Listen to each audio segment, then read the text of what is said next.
Rob Shenkman, you've had a good run into the British Open this year, winning or defending your MCC Gold Racket title. Can you talk a bit about that match and how it went? Well, it went pretty well. Was happy to defend it. Obviously, you just got to play who's in front of you, and I don't know, I was on good form that day and beating Bertie in straights. It's always good to get matches in before the Open. The Real 10 as well was nice, just to get a bit of serve and return, competitive match play under your belt in between the French and the British. So feeling tuned up, to be fair. Was happy with the last 2 weeks and how they've gone. So also just for the confidence, nice to have a trophy under the belt, first one of the season. So nice to tick that off. Can't complain. Made a quarter-final at the French this year against Steve, and managed to nab the first set off him. Still haven't yet made that maiden Open semi-final. What's it going to take to break through to that next level? I think it's just, I don't know if I necessarily, I obviously had set points in the third against Steve. I don't know if I necessarily deserved to win. I didn't feel like I was sort of the better player throughout. It was a chance for sure, and it could have been different, but I think I've been working on some stuff since then. Definitely working on my technique. What's it going to take? I think just tightening up everything, minimising sort of my phases of wild play when I sort of lose my sort of style. I've got quite a distinctive style of play where I'm going to hit the floor more than most people rather than hitting forces. I think I have times when maybe that goes out the window, especially against better people, because you might run out of ideas. So I think it's about just increasing that concentration really for me, and really believing in the style of play I'm trying to put together, because I don't think it's going to happen if I just suddenly start gambling and trying to hit loads of forces and being really aggressive, because that's not necessarily what's got me to this point. So I think in terms of this week, trying to make a semi-final, it's going to be just trusting my skills and really believing that that's the way, that's what's going to get me that round further. So this week you're coming in as a seed for, I believe, the first time. You won't have that earlier first round match to play, you won't have qualifiers to play. How does that change your approach? It's massive. I much prefer it, to be honest. That's Sunday at the British, when it's basically you either get 0 ranking points or 1,000. That weighs on your mind, especially as someone who plays tournaments. It's different to playing France or playing America, where you guarantee points if you're in the 16. So it's definitely you going in knowing that you've got points on the board is nice. I don't think it really bothers me if the other players had a match on the court. I always think I'm better fresh. So it just doesn't worry me in that respect. It means I can get an extra practice court in. Like I said, I'm going to play the same, whether it's my second match or my first match. And I think just gives you actually a chance to watch your opponent.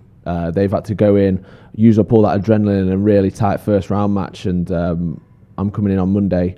I'll have had an extra day's rest really. So I think it's nice, and I'm really happy that this is my first time seeded. It's an advantage, I think. Either Hollands or Bristow first round. Can you talk a bit about those players, because we've not seen a lot of them in Britain, so viewers might not be familiar with their styles? Yeah, we haven't actually. I've played Freddie 6 times. I've played Tony once. I played him in the Satellite 2023. Tony very much like a classical C-court type player, likes to play the floor, got really nice volleys, and he's always a threat on Newport on his home court. Whenever we go over the US Pro. Freddie got quite a lot of talent, I think, for sure. If you've ever watched the USCTA stream, he's always there or thereabouts in US Open matches, especially in the doubles where he's a great volleyer. He can definitely bring a lot of offense to the table, slightly unconventional racket style, with a lot of pace on the ball. I know he's got rackets as well this week. He's playing in the amateur, so and I know Tony's been here for a week with the Newport Tour, so I think it's a really even game, really good opportunity for both players, and let's see what happens. All going to see them play Nick Howe in the quarterfinals. I don't want to preempt anything, but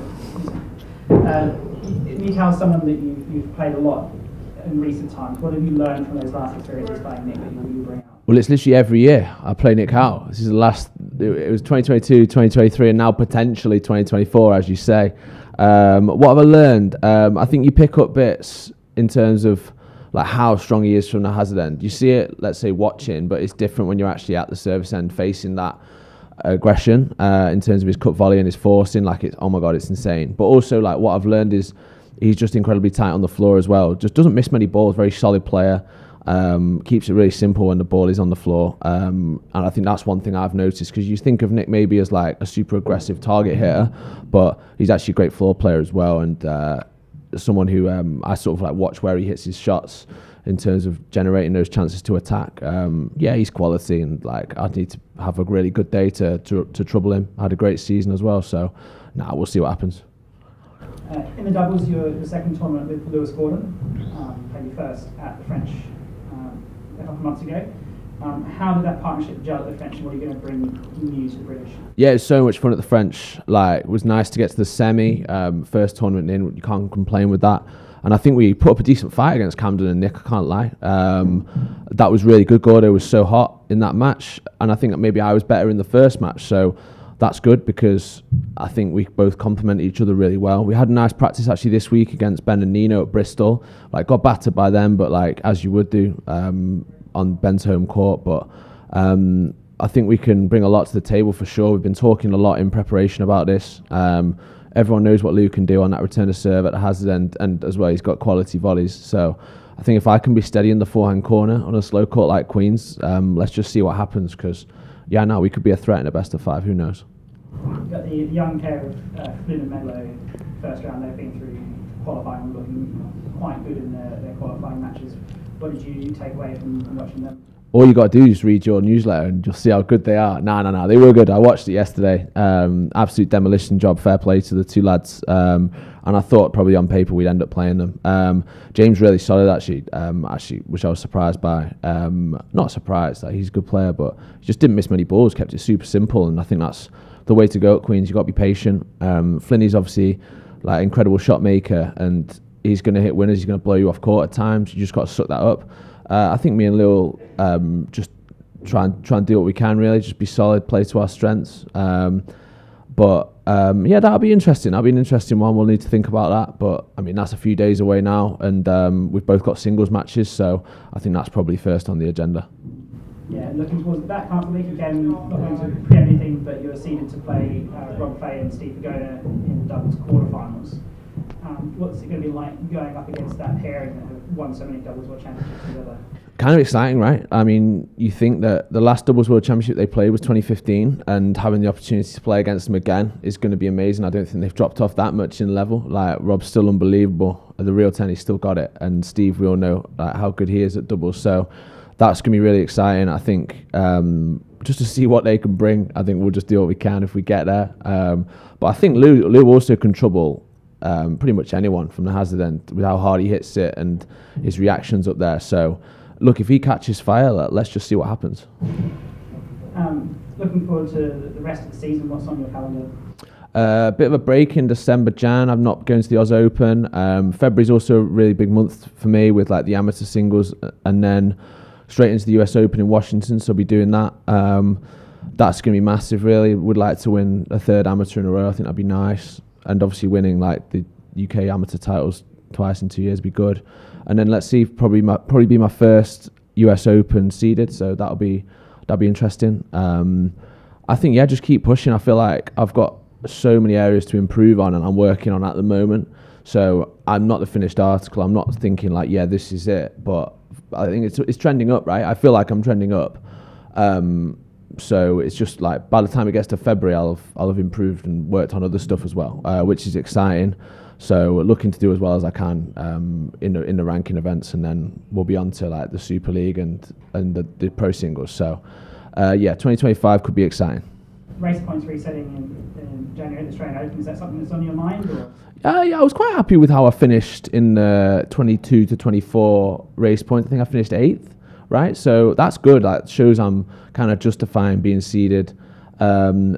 I think, obviously you got to focus on it. I won't be going to Australia, so I won't be like picking up points there, but I suppose the race points don't lie. They're a consistent indicator on where you are, I think, in the world.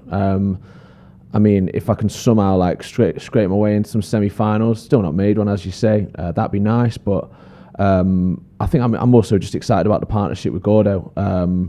See where we can get to. I think we are probably the 5th best doubles pair in the world, and looking forward to seeing if we can make a few semi-finals there. So that's another target, really. All right, Rob Shenkman, thank you very much. Cheers, mate. Thank you.